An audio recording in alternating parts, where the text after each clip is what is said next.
უფალი სიყვარულია და მოწყალეა და ყველაფერს პატიობს ერთის მხრივ, მაგრამ მეორეს მხრივ ვლინდება ჩვენი მდგომარეობა, მკვდარმყოფილი მდგომარეობა, როდესაც მიუხედავად უფლის მოწყალებისა ჩვენ შეიძლება ვერ ვიცოცხლოთ მასთან, იმიტომ რომ ჩვენ უარი ვთქვათ სიცოცხლეზე.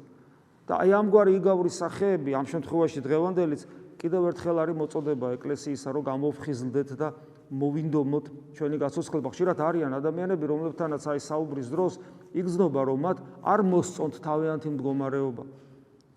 სვავენ კითხვას პირდაპირ, ან ირიბათ, რომ აი რაღაც ვერ ვარ ისე და რა გავაკეთო, რა უნდა გავაკეთო იმისათვის, რომ რაღაცას შეიცვალოს ჩემში და როცა ჩვენ საუბრობთ, რა უნდა გაკეთდეს, კი, არის თანხმობა, არის თავის ქნება, რომ კი მესმის, მაგრამ რეალურად არ კეთდება ეს. არ კეთდება, ოღონ აი ამ ვერ გაკეთების და არ გაკეთების მიზეზი ხშირად ალოგიკური და გაუგებარია.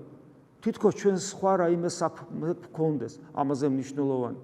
ამასობაში კიდე დრო გადის ძალიან სწრაფად. არც ერთი წამი, არც ერთი წუთი, არც ერთი დღე და არც ერთი თვე და წელი არ ბრუნდება უკან. და ეს დაკარგული დრო ძალიან ძვირფასია, იმიტომ რომ დღევანდელ დღეს ხვალინდელი დღე ვერაფრით ვერ ჩაანაცვლებს.